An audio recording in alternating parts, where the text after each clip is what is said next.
ఇక పత్రికల్లో వచ్చిన ప్రధానమైన వార్తలు చూద్దాం. నమస్తే తెలంగాణలో ఈరోజు వచ్చిన ప్రధానమైన కథనం, నీళ్లు చెప్తున్న నిజం కాళేశ్వరం, నేడు ఘోష్ కమిషన్ ముందుకు కేసీఆర్, బీఆర్కే భవన్కు రానున్న మాజీ సీఎం, తెలంగాణ ముఖ చిత్రం మార్చిన కాళేశ్వరం అంటూ కీలకమైన వార్త కనిపిస్తుంది. ఈరోజు కాళేశ్వరం కమిషన్ ముందు తెలంగాణ తొలి సీఎం కేసీఆర్ గారు హాజరు కాబోతున్నారు. ఈ నేపథ్యంలో తెలంగాణ వ్యాప్తంగా కూడా ప్రతి ఒక్కరి దృష్టి ఈ పరిణామంపైనే ఉంది. తెలంగాణ రాష్ట్ర వ్యాప్తంగా కూడా రైతాంగం కూడా ఈ పరిణామాన్ని నిశ్చితంగా గమనిస్తున్న పరిస్థితి కనిపిస్తోంది.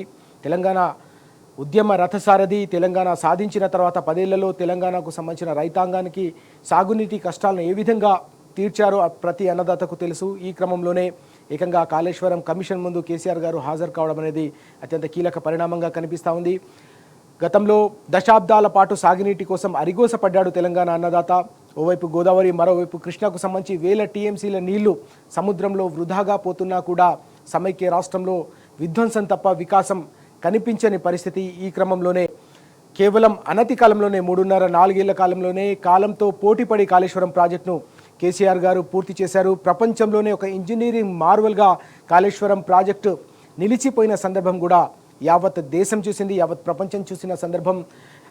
అంతర్జాతీయ ఛానళ్లలో కూడా ఈ ప్రాజెక్టుపై, ఈ ప్రతిష్టాత్మకమైన ప్రాజెక్టుపై పెద్ద ఎత్తున కథనాలు వచ్చిన సందర్భాన్ని మనం చూసాం. ఈ క్రమంలో ఏకంగా కాంగ్రెస్ సర్కారు వచ్చిన తర్వాత దీనిపై కమిషన్ వేయడం బీఆర్ఎస్ను రాజకీయ కక్ష సాధింపులో భాగంగా బీఆర్ఎస్ను వేధించే ఒక ఆలోచన చేస్తుందనే విమర్శలు పెద్ద ఎత్తున వ్యక్తమవుతున్న తరుణం కూడా చూస్తున్నాం. ఈ క్రమంలోనే ఈరోజు కమిషన్ ముందు తెలంగాణ తొలి ముఖ్యమంత్రి కేసీఆర్ గారు హాజరు కాబోతున్న నేపథ్యంలో బీఆర్ఎస్ శ్రేణులంతా కూడా పెద్ద ఎత్తున ఈ కార్యక్రమానికి సంఘీభావం ప్రకటించబోతున్నారు. వారంతా కూడా మద్దతుగా నిలవబోతున్న సందర్భం మనం స్పష్టంగా చూస్తూ ఉన్నాం. ఇటీవలే భారీ నీటిపారుదల శాఖ మంత్రి హరీష్ రావు గారు కూడా కాళేశ్వరం కమిషన్ ముందు హాజరయ్యారు. ఆ సందర్భంలో కూడా పెద్ద ఎత్తున తెలంగాణ భవన్ నుంచి బీఆర్ఎస్ శ్రేణులంతా కూడా బీఆర్కే భవన్కు చేరుకున్న పరిస్థితిని మనం చూసాం. ఈ క్రమంలో ఈరోజు ఈ కీలకమైన పరిణామం చోటు చేసుకోబోతుంది. తెలంగాణ ఉద్యమాన్ని 14 ఏళ్ల పాటు నడిపించడమే కాకుండా తెలంగాణ సాధించిన తర్వాత దాన్ని ఉజ్వల ప్రస్థానంలో ఏకంగా సాగునీరు, తాగునీరు, ఇక సంక్షేమం, అభివృద్ధి అన్నిటినీ కూడా ఏకకాలంలో కొనసాగించి ప్రజల మన్ననలు పొందిన గత ప్రభుత్వంపై కక్ష సాధింపులపై ప్రజలు కూడా మండిపడుతున్న పరిస్థితి కనిపిస్తుంది. ఇక్కడ అన్నిటికంటే కీలకంగా మనం చూస్తున్నాం, గతంలో మిషన్ భగీరథ ప్రారంభోత్సవం సందర్భంగా ప్రధానమంత్రి నరేంద్ర మోదీ హాజరైన సందర్భంలో ప్రధాని అన్న వ్యాఖ్యలు కూడా నమస్తే తెలంగాణలో ప్రముఖంగా కనిపిస్తూ ఉన్నాయి.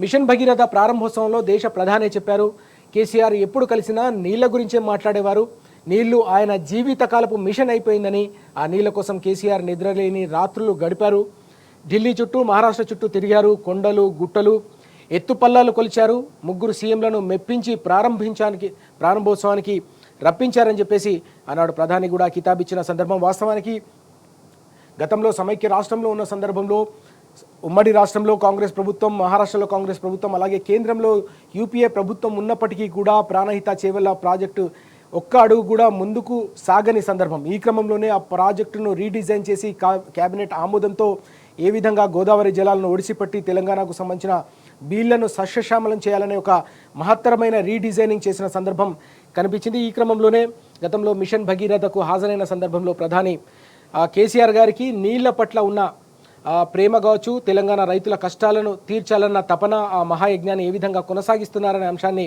ఆయన ప్రస్తావించిన విషయాన్ని ఈరోజు నమస్తే తెలంగాణలో ప్రముఖంగా ప్రచురించిన సందర్భం మనకు చాలా స్పష్టంగా కనిపిస్తోంది.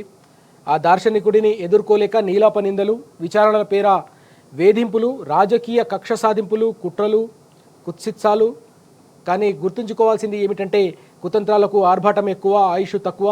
అయినా మాయా జూదంలో గెలిచిన కౌరవులే కురుక్షేత్రంలో కుక్కచావు చచ్చారు. అందుకే ధర్మం జయించుగాక, అధర్మం నశించుగాక. తన నేల కోసం అనేక యుద్ధాలను చేసిన కేసీఆర్ తన ప్రజల కోసం అనేక అగ్ని పరీక్షలు దాటి ముత్యంలా మెరిసిన కేసీఆర్ కాళేశ్వరం కమిషన్ విచారణతో గంగా పునీతమవడం ఖాయమంటూ ఈ కథనం కనిపిస్తూ ఉంది. ఇక మరో కీలకమైన వార్త చూస్తున్నాం, కాంగ్రెస్ పాలకుల నిర్మాణ కౌశలానికి తార్కాణాలివి అంటూ మరో వార్త కనిపిస్తోంది. 100 కోట్లు కృష్ణార్పణం, శ్రీశైలం ఎడమగట్టు జల విద్యుత్ కేంద్రం కోసం 2004లో సపోర్ట్ డ్యాం ప్రతిపాదన, వజ్రాలం అడుగు వద్ద టెయిల్ పాండ్ నిర్మాణం, 1 టీఎంసీ నిల్వ ఉండేలా రివర్స్ పంపింగ్, 10 ఏళ్ల పాటు పూర్తి చేయని కాంగ్రెస్ సర్కార్, వినియోగంకి రాకుండానే డ్యాం అంతా విధ్వంసం, మరమ్మతులు కాదు మొత్తం కూల్చేయండి, ఐఐటి బృందం నివేదిక, ఇది కాంగ్రెస్ ఘనత అంటూ 100 కోట్ల రూపాయలు కాంగ్రెస్ పాలనలో కృష్ణార్పణమైపోయాయనే అంశానికి సంబంధించిన వార్త మనకు ఇక్కడ ప్రధానంగా కనిపిస్తూ ఉంది. నిలువరించలేక నిజం ఒప్పుకోలేక బనకచర్లపై బుకాయింపు, రేవంత్ సర్కార్ మౌనం వెనుక మతలబేంటూ అంటూ మరో వార్త కూడా ఇక్కడ కనిపిస్తూ ఉంది. ఏపీకి వంతపడుతున్న కేంద్రం, చేష్టలుడిగిన రాష్ట్రం, తెలంగాణ ప్రయోజనాలు పట్టకుండా కాలయాపన, 5 నెలల క్రితం లేఖ రాసి చేతులు దులుపుకున్న వైనం. మరోవైపు జీబీ లింక్పై డిపిఆర్కు ఏపీ సర్కార్ రెడీ, 20,000 కోట్లతో టెండర్లు పిలిచే దిశగా చర్యలు అంటూ బనకచర్లను ఆంధ్రప్రదేశ్ నిర్మిస్తూ ఉంటే తెలంగాణ సర్కార్ ఏ విధంగా కూడా దాన్ని అడ్డుకునే ప్రయత్నం చేయట్లేదు. తెలంగాణ రాష్ట్ర రైతుల ప్రయోజనాలన్నింటినీ కూడా ఫలంగా పెడుతుందనే అంశానికి సంబంధించిన కథనం ఇక్కడ కనిపిస్తోంది. ఇక రాజధానిలోనూ కొసెల్లనే టన్నల్ అంటూ మరో వార్త కనిపిస్తోంది. ఓవైపు ఎస్ఎల్బీసీ టన్నల్ దశాబ్దాల పాటు కొనసాగినప్పటికీ కూడా ఇటీవల జరిగిన ప్రమాదం తర్వాత పూర్తిగా ఆ ప్రాజెక్టే ప్రశ్నార్థకంగా మారిన సందర్భాన్ని మనం చూసాం. అయితే రాజధానిలో కూడా గతంలో కాంగ్రెస్ సర్కార్ హయాంలో ఇలాంటి టన్నల్ ప్రయత్నాలు జరిగిన సందర్భం ఉంది. కానీ అది కూడా కొసెల్లలేదంటూ ఈరోజు ఈ వార్త కనిపిస్తుంది. 2009లో మొదలై 16 ఏళ్ల పాటు పూర్తి కాని కాంగ్రెస్ మార్క్ ప్రాజెక్ట్ రోడ్ల కింద సొరంగ మురుగునీటి వ్యవస్థ కోసం దీన్ని అప్పుడు ప్లాన్ చేశారు. కానీ అది ముందుకు సాగని పరిస్థితి. ట్రెంచ్లెస్ టెక్నాలజీతో 5 కిలోమీటర్ల పనులు, నడిమిట్ల ఇరుక్కున్న టనెల్ బోర్ మిషన్, 76 కోట్లతో ప్రారంభం, పెరిగిన వ్యయం, మధ్యలోనే పారిపోయిన కాంట్రాక్ట్ సంస్థ, నగరం నడ్డుబొడ్డున నేటికి కూడా ఇది ఒక ఒడవని ముచ్చటగా మిగిలిపోయిందనే అంశానికి సంబంధించిన వార్త. ఎస్ఎల్బీసీ టన్నెల్ ద్వారా పూర్తిగా ఇన్ని సంవత్సరాల పాటు ఇన్ని వేల కోట్ల రూపాయలు ఖర్చు చేసినా కూడా రైతాంగానికి ఒక చుక్క నీరు అందని సందర్భం. ఇటీవల జరిగిన ప్రమాదంలో ఏకంగా టన్నెల్ కుప్పకూలడంతో 8 మంది దుర్మరణం పాలైన పరిస్థితిని కూడా తెలంగాణ ప్రజలు చూశారు. ఇక మరో వార్త చేసుకుంటే ఆవిర్భావంపై అంతకక్ష, రాష్ట్ర అవతరణ పాఠం రద్దు, 10th పుస్తకాల్లోంచి తెలంగాణ ఆవిర్భావ పాఠం తొలగింపు, కాంగ్రెస్ పాలనలో అమరుల త్యాగాలకు మరో అవమానం, ఉద్యమ చరిత్ర చెరిపేస్తారా తెలంగాణ వాదుల ఆగ్రహం అంటూ మరో కీలకమైన వార్త ఇది. తెలంగాణ రాష్ట్ర అవతరణకు సంబంధించిన పాఠం ఏదైతే ఉందో పుస్తకాల్లో 10th పుస్తకాల్లో ఉన్న ఆ పాఠాన్ని తొలగించాలని రాష్ట్ర సర్కార్ చేస్తున్న యోచనకు సంబంధించిన వార్త. దీనిపై తెలంగాణ వాదుల నుంచి తీవ్రమైన ఆగ్రహం వ్యక్తమవుతున్న సందర్భం. ఉద్యమ చరిత్రను తెలుసుకోవాల్సిన అవసరం, బాధ్యత ఈ తరంపై ఉంది, భవిష్యత్ తరాలపై ఉంది. కాబట్టి ఆ పాఠాన్ని తొలగించకూడదు, ఎట్టి పరిస్థితుల్లో కూడా దాన్ని కొనసాగించాలి. రాష్ట్ర అవతరణ పాఠంపై కూడా ఈ విధంగా రాజకీయ కక్ష కట్టడం అనేది సరైన పద్ధతి కాదనే అంశాన్ని ప్రశ్నను తెలంగాణ వాదులందరూ, తెలంగాణ మేధావులందరూ కూడా రాష్ట్ర ప్రభుత్వానికి వేస్తున్న సందర్భం కూడా మనకు చాలా స్పష్టంగా కనిపిస్తుంది. మొత్తం మీద ఈ ప్రతిపాదనను విరమించుకోవాలి, ఈ ఆలోచన సరైంది కాదు. తెలంగాణ ఉద్యమ చరిత్ర అనేది తెలంగాణ చరిత్ర, మన రాష్ట్రానికే గర్వకారణం. ఇలాంటి పోరాటాలతో, ఇలాంటి ఉద్యమాలతో తెలంగాణ సాధించుకున్నాము. ఈ తరానికి, భవిష్యత్ తరాలకు కూడా తెలవాల్సిన అవసరం ఉంది. కాబట్టి తెలంగాణ పాఠాన్ని కొనసాగించాలి, ఉద్యమ పాఠాన్ని. తెలంగాణ రాష్ట్ర ఆవిర్భావానికి సంబంధించిన ప్రతి పరిణామాన్ని కూడా ఈ తరం ప్రజలకు, విద్యార్థులకు కూడా తెలియజేయాల్సిన అవసరం, బాధ్యత రాష్ట్ర ప్రభుత్వంపై ఉందని మేధావులు అలాగే తెలంగాణ సమాజం కూడా కోరుతున్న పరిస్థితి స్పష్టంగా కనిపిస్తూ ఉంది. మరో కీలకమైన వార్త కనిపిస్తూ ఉంది. కొనతం దిలీప్ అరెస్ట్, శంషాబాద్ విమానాశ్రయంలో అదుపులోకి, అర్ధరాత్రి నిర్మల్ పోలీస్ స్టేషన్కు తరలింపు. ఆయనపై ఏడాది కాలంలో ఏకంగా 15 అక్రమ కేసులు. ఇది ప్రభుత్వ కక్ష సాధింపు చర్య అని హరీష్ రావు తీవ్రస్థాయిలో మండిపడ్డారు. కొనతం దిలీప్ని నిన్న రాత్రి శంషాబాద్ విమానాశ్రయంలో పోలీసులు అరెస్ట్ చేశారు. ఆయన్ను అరెస్ట్ చేసిన తర్వాత అర్ధరాత్రి నిర్మల్ పోలీస్ స్టేషన్కు తరలించారు. ఇప్పటికే అనేక రకాల అక్రమ కేసులతో బీఆర్ఎస్ నేతలను వేధిస్తున్నారని పార్టీ తీవ్ర స్థాయిలో ఆగ్రహం వ్యక్తం చేస్తున్న పరిస్థితి. దీంతో పాటుగా మేధావులను, తెలంగాణ సమాజానికి సంబంధించి ప్రశ్నించే గొంతుకలను కూడా రాష్ట్ర ప్రభుత్వం అణచివేసే ప్రయత్నాలు చేస్తుంది. ఇందులో భాగంగానే కొనతం దిలీప్ను అరెస్టు చేశారు, అక్రమంగా అరెస్ట్ చేశారని బీఆర్ఎస్ పార్టీ పెద్ద ఎత్తున ప్రభుత్వాన్ని తప్పుపడుతున్న సందర్భం కనిపిస్తుంది. బీఆర్ఎస్ వర్కింగ్ ప్రెసిడెంట్ కేటీఆర్ గారు కూడా తీవ్ర స్థాయిలో స్పందించిన పరిస్థితి. ఈ అక్రమ అరెస్టులను ఎట్టి పరిస్థితుల్లో కూడా ఉపేక్షించేది లేదని ఆయన కూడా స్పష్టం చేశారు. తప్పకుండా ఇలాంటి చర్యలను ప్రజలు, తెలంగాణ సమాజం సహించదని కూడా ఆయన తేల్చి చెప్పిన సందర్భం కనిపిస్తూ ఉంది. అలాగే మంత్రుల గ్రేడ్ వార్ అధిష్టానమే ఇచ్చిందంటూ ముఖ్యమంత్రి ABCD అంటూ వార్త కనిపిస్తోంది. మంత్రుల గ్రేడ్ వార్ కొనసాగుతోంది. క్యాబినెట్లో విస్తరణ తర్వాత అసంతృప్తి జ్వాలలు వైపు కొనసాగుతున్న ఈ తరుణంలో ఏకంగా మంత్రులకు గ్రేడింగ్కు సంబంధించిన వ్యవహారం తెరపైకి వచ్చింది. దానిపై అనేక మంది మంత్రులు తీవ్ర స్థాయిలో ఆగ్రహం వ్యక్తం చేస్తున్న పరిస్థితి. పనితీరుపై ఇద్దరికి D, మరొకరికి C గ్రేడ్ ఇచ్చారు. రేవంత్ రెడ్డి గ్రేడింగ్పై అమాత్యుల ఆగ్రహం. మీకేం గ్రేడ్ ఇచ్చిందంటూ ఎదురు ప్రశ్న. సీఎం గ్రేడ్ను బయట పెట్టాలని చెప్పేసి మంత్రులు డిమాండ్ చేస్తున్నారనే కథనం ఇది చాలా కీలకమైన అంశంగా మనకు కనిపిస్తూ ఉంది. అలాగే శాఖలపై పీఠముడి, మంత్రులకు శాఖల కేటాయింపులో అయోమయం, ప్రక్షాళనకు అధిష్టానం మొగ్గు, సీఎం శాఖలను పంచే యోచన, హోం మున్సిపల్ శాఖలు తన వద్దే ఉండాలని రేవంత్ పట్టు. సీనియర్ మంత్రులతో చర్చించాలన్న రాహుల్ గాంధీ. ఒక్కొక్కరుగా సీనియర్ మంత్రులకు ఢిల్లీ నుంచి పిలుపు. భార్యతో కలిసి ఢిల్లీకి ఉత్తమ్, ఆ వెనకే భట్టి విక్రమార్క అంటూ ఈ వార్త కనిపిస్తుంది. ఏడాదిన్నర తర్వాత కేబినెట్లో 3 భర్తీలకు సంబంధించిన విస్తరణకు పూనుకున్న కాంగ్రెస్ సర్కార్ చివరికి శాఖల కేటాయింపులు మాత్రం ఇంకా కూడా పీఠముడి కొనసాగుతూనే ఉంది. ఇప్పటికే అసంతృప్తి జ్వాలలతో పార్టీకి సంబంధించిన అనేక నేతలు, ద్వితీయ శ్రేణి నేతలందరూ కూడా రాజీనామాలకు సిద్ధమవుతున్న పరిస్థితి. ఆశావాహులు ఎవరైతే ఉన్నారో వారికి సంబంధించిన అనుచరులంతా కూడా రాజీనామాలకు సిద్ధమవుతున్న పరిణామం ఓవైపు కొనసాగుతున్న ఈ తరుణంలో ఏకంగా మంత్రులకు పనితీరు ఆధారంగా ఇచ్చిన గ్రేడింగ్ అనేది కూడా వివాదాస్పదమవుతున్న పరిస్థితి కనిపిస్తుంది. వారంతా కూడా తీవ్రమైన అసంతృప్తితో ఉన్నారు. ఇది ఎలా ఇస్తారు, ఏ విధంగా ఇస్తారని చెప్పి వారంతా కూడా ప్రశ్నిస్తున్న సందర్భం ఇక్కడ కనిపిస్తూ ఉంది. ఇక మరో కీలకమైన వార్త రాష్ట్ర రైతాంగానికి సంబంధించి. వడ్ల రాసులు ఉండగానే సెంటర్ క్లోజ్, కొనుగోలు కానీ 800 క్వింటాల ధాన్యం. 20 రోజులుగా 46 మంది రైతుల ఎదురుచూపులు. జగిత్యాల జిల్లా రామకృష్ణాపూర్లో కొనుగోలు కేంద్రం నిర్వాహకం. మిర్లల వద్దకు వెళ్లాలంటూ ఉచిత సలహా అంటూ ఈ వార్త కనిపిస్తోంది. వడ్ల రాశులు ఉండగానే సెంటర్ను, కొనుగోలు కేంద్రాన్ని క్లోజ్ చేయడంపై రైతాంగం తీవ్ర ఆగ్రహం వ్యక్తం చేస్తున్న పరిస్థితి అయితే కనిపిస్తూ ఉంది. ఇప్పటికే అనేక చోట్ల పెద్ద ఎత్తున అకాల వర్షాలతో తీవ్రంగా నష్టపోయారు రైతాంగం. కొనుగోళ్లు సకాలంలో జరగకపోవడం, అధికారులకు సంబంధించిన నిర్లక్ష్యం కావచ్చు, ప్రభుత్వ వ్యవస్థ పూర్తిగా పగడ్బందీ చర్యలు, ప్రణాళిక లేకపోవడంతో రైతాంగం అంతా కూడా నష్టపోయిన పరిస్థితి. అనేక కొనుగోలు కేంద్రాలు ఏకంగా వరదలతో పూర్తిగా వర్షం వచ్చిన నేపథ్యంలో వారంతా కూడా నష్టపోయి వారంతా కూడా ఇబ్బందులు పడిన సందర్భం, ఆర్థికంగా చితికిపోయిన పరిస్థితి మనకు రాష్ట్రంలోని అనేక ప్రాంతాల్లో కూడా కనిపించింది. ఈ క్రమంలోనే జగిత్యాలకు సంబంధించిన వార్త ఇక్కడ కనిపిస్తోంది. మరోవైపు తెలంగాణలో రైతుల ఆత్మహత్యలు కొనసాగుతూనే ఉన్నాయి. ఏకంగా 507 మంది రైతులు ఇప్పటికీ అన్నదాతలు ఆత్మహత్యలు, బలవన్మరణాలకు పాల్పడిన అంశానికి సంబంధించిన కథనం అత్యంత బాధాకరమైన విషయం ఇది. అప్పులు తీర్చలేక మనస్తాపం. మెదక్ జిల్లా ఎలుకపల్లిలో మరో రైతు ఆత్మహత్య చేసుకోవడం అనేది అత్యంత విషాదకరంగా మనకు కనిపిస్తూ ఉంది. ఇక యువ వికాసం ఆశలు ఛిద్రమంటూ మరో వార్త ఉంది. 6.6 లక్షల దరఖాస్తుల తిరస్కరణ. రాజీవ్ యువ వికాసానికి 16.23 లక్షల దరఖాస్తులు, 45% అప్లికేషన్లు రిజెక్ట్ చేసిన బ్యాంకులు.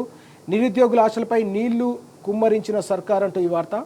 వ్యతిరేకత రాకుండా పథకాన్ని వాయిదా వేసే యోచన అంటూ ఈ వార్త కూడా కనిపిస్తుంది. ఇప్పటికే మేనిఫెస్టోలో అభయహస్తంలో ఇచ్చిన అనేక హామీలు అమలుకు నోచుకోవడం లేదని ప్రజలు ఆగ్రహం వ్యక్తమవుతున్న ఈ తరుణంలో ఏకంగా యువ వికాసానికి సంబంధించి కూడా దరఖాస్తుల తిరస్కరణ, ఏకంగా 6.6 లక్షల దరఖాస్తుల తిరస్కరణ అనేది అత్యంత కీలకమైన పరిణామం. ఇది యువతను మోసం చేయడమని బీఆర్ఎస్ తీవ్ర స్థాయిలో ఆగ్రహం వ్యక్తం చేస్తున్న పరిస్థితి కనిపిస్తూ ఉంది.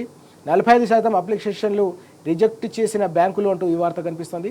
రాజీవ్ యువ వికాసానికి మొత్తం 16.23 లక్షల మంది యువత ప్రజలు దరఖాస్తులు చేసుకున్నారు. కానీ అందులో 45% ఏకంగా బ్యాంకులు రిజెక్ట్ చేయడంతో వారి పరిస్థితి ఇప్పుడు అగమ్య గోచరంగా మారిన పరిస్థితి కనిపిస్తూ ఉంది. రెండో పేజీకి సంబంధించిన వార్తలు ఒకసారి చూద్దాం. కేసీఆర్ను ఎదుర్కోలేకే కాంగ్రెస్ బీజేపీ కుట్రలంటూ ఈ వార్త. కేసులకు, వేధింపులకు భయపడేదే లేదు మాజీ మంత్రి వేముల ప్రశాంత్ రెడ్డి అంటూ వార్త కనిపిస్తుంది. ఈరోజు కాళేశ్వరం కమిషన్ ముందు కేసీఆర్ గారు హాజరు కాబోతున్న నేపథ్యంలో ఈ కమిషన్కు సంబంధించిన అంశంపై వేముల ప్రశాంత్ రెడ్డి గారు స్పందించారు.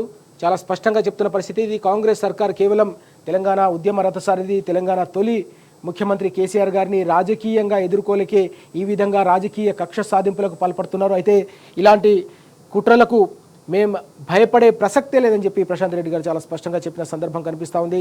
గతంలో ఉద్యమ సందర్భంలో ఇలాంటి అనేక కేసులు, అనేక అరెస్టులను ఎదుర్కొన్నాం, అణచివేతను ఎదుర్కొన్నాం.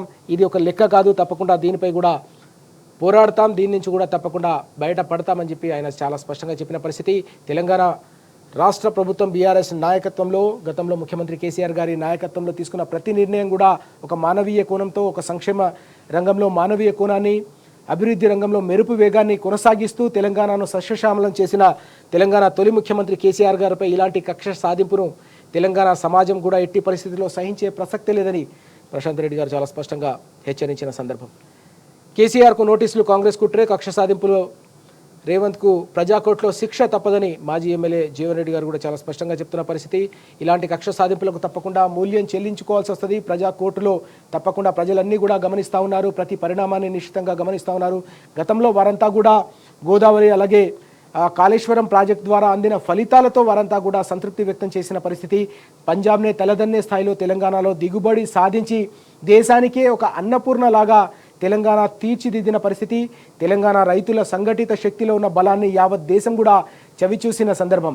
రైతులకు రక్షణ వలయంగా అనేక సంక్షేమ పథకాలను అమలు చేయడం, ఒక రైతు బంధు కావచ్చు, ఒక రైతు బీమా కావచ్చు, అలాగే అనేక కీలకమైన పథకాలు, ఉచిత కరెంటుకు సంబంధించిన పథకం కావచ్చు, 24 గంటల నిరంతరమైన నాణ్యమైన ఉచిత విద్యుత్ పథకం కావచ్చు, ఇలాంటి కీలకమైన పథకాలను అమలు చేయడంతో పాటుగా కాళేశ్వరం ప్రాజెక్టుని, తెలంగాణకు కల్పతరువు లాంటి, వరప్రదాయం లాంటి కాళేశ్వరం ప్రాజెక్టును కూడా శరవేగంగా పూర్తి చేసి తెలంగాణ రైతుల దశాబ్దాల సాగునీటి తన్లాటను తీర్చిన కేసీఆర్ గారిపై ఈ విధంగా కక్ష కట్టడాన్ని తెలంగాణ సమాజం ఎట్టి పరిస్థితుల్లో కూడా సహించదు, రైతాంగం ఉపేక్షించదు. తప్పకుండా ప్రజాకోట్లో మూల్యం చెల్లించక తప్పదని బీఆర్ఎస్ నేతలంతా కూడా ముక్త కంఠంతో నినదిస్తున్నారు. తెలంగాణ సమాజం, తెలంగాణ మేధావులంతా కూడా దీన్ని ముక్త కంఠంతో నినదిస్తున్న పరిస్థితి స్పష్టంగా మనకు కనిపిస్తూ ఉంది.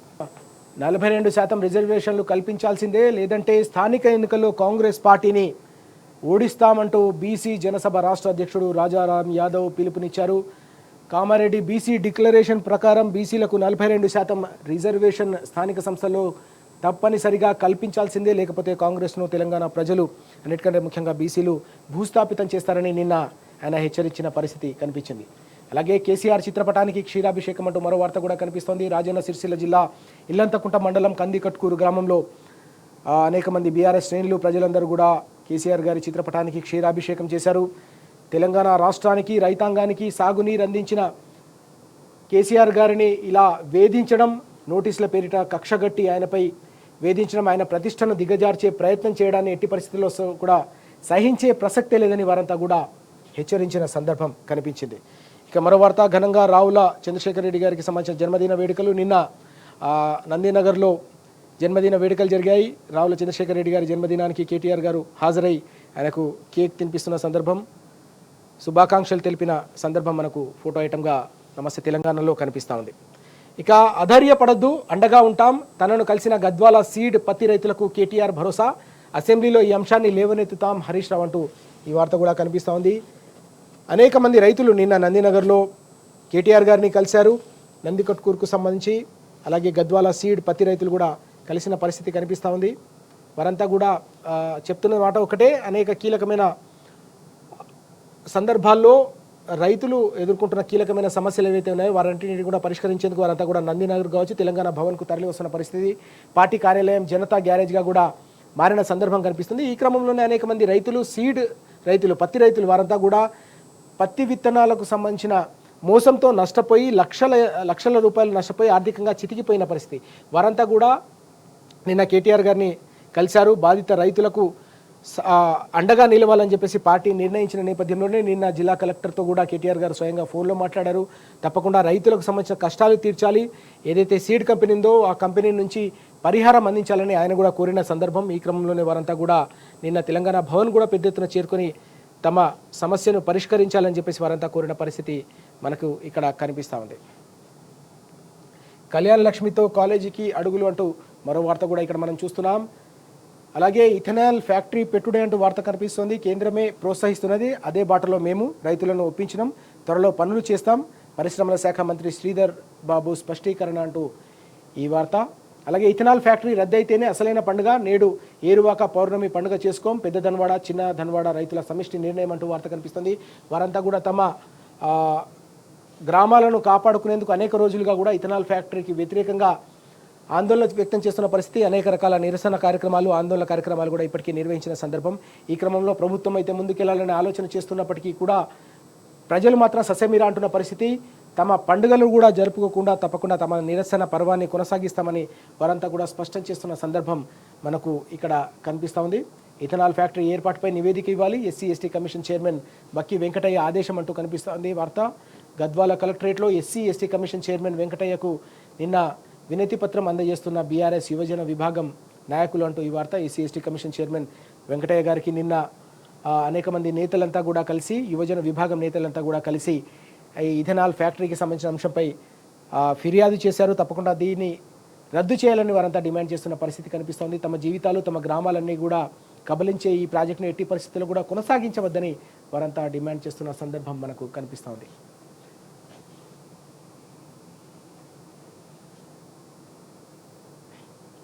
అలాగే జిల్లాల్లో కూడా పెద్ద ఎత్తున కేసీఆర్ గారికి కాళేశ్వరం ప్రాజెక్టు సంబంధించిన విషయంలో రాష్ట్ర సర్కారు వ్యవహరిస్తున్న తీరుపై వారంతా కూడా తీవ్రమైన ఆగ్రహం వ్యక్తం చేస్తూ కేసీఆర్ గారి చిత్రపటాలకు క్షీరాభిషేకం చేసిన సందర్భాలు అనేక రాష్ట్రాల్లో కూడా అనేక జిల్లాల్లో కూడా కనిపిస్తూ ఉన్నాయి. ఆ అంశానికి సంబంధించిన వార్త కూడా మనకు కనిపిస్తూ ఉంది. ఇక ఒకసారి సాక్షి పత్రిక చూద్దాం. సాక్షి పత్రికలో వచ్చిన ప్రధానమైన కథనాలు ఒకసారి చూద్దాం. నేడు కేసీఆర్ క్రాస్ ఎగ్జామినేషన్, కాళేశ్వరం బ్యారేజ్ల నిర్మాణంపై ప్రశ్నించనున్న జస్టిస్ పీసీ ఘోష్ కమిషన్, ఇప్పటికే ఇంజనీర్లు, ఐఏఎస్లు, మాజీ మంత్రుల విచారణ పూర్తి, ఇప్పటివరకు సేకరించిన సాక్ష్యాల ఆధారంగా ప్రశ్నలు అంటూ ఈ వార్త కనిపిస్తూ ఉంది. కేసీఆర్ గారు ఈరోజు కాళేశ్వరం కమిషన్ ముందు హాజరు కాబోతున్న నేపథ్యంలో అందరి దృష్టి కూడా ఆ కమిషన్ ముందు, అలాగే బీఆర్కే భవన్ ముందు జరగబోయే పరిణామాలకు సంబంధించిన దానిపైనే ప్రతి ఒక్కరి దృష్టి ఉన్న సందర్భం. ఈ క్రమంలో పార్టీ శ్రేణులంతా కూడా పెద్ద ఎత్తున దీనిపై ఆగ్రహం వ్యక్తం చేస్తున్న పరిస్థితి. ఏ విధంగా ఒక తెలంగాణ ఉద్యమ రథసారథిని, తెలంగాణను 10 ఏళ్ల పాటు ప్రగతి ప్రస్థానంలో కొనసాగించి దేశంలోనే ఒక అగ్రగామి రాష్ట్రంగా అన్ని రంగాల్లో కూడా తీర్చిదిద్దిన ఒక నాయకునిపై, ఒక పార్టీపై, ఒక ప్రభుత్వంపై ఈ విధంగా కక్ష సాధింపు చేయడం అనేది కేవలం దిగజారుడు తనానికి నిదర్శనమని మండిపడుతున్న సందర్భం మనకు కనిపిస్తూ ఉంది. ఈ క్రమంలో ఈ పరిణామంపై minute to minute updates T న్యూస్లో కూడా కొనసాగుతూ ఉంటాయి. ఇక ఈనాడు విషయాన్ని చూద్దాం. ఈనాడులో వచ్చిన ప్రధానమైన కథనాలు ఒకసారి చూద్దాం మనం. నేడు జస్టిస్ ఘోష్ కమిషన్ ముందుకు కేసీఆర్ గారు అంటూ వార్త. ఉదయం 11:30 గంటలకు ఈ విచారణ కార్యక్రమం ప్రారంభం కాబోతోంది.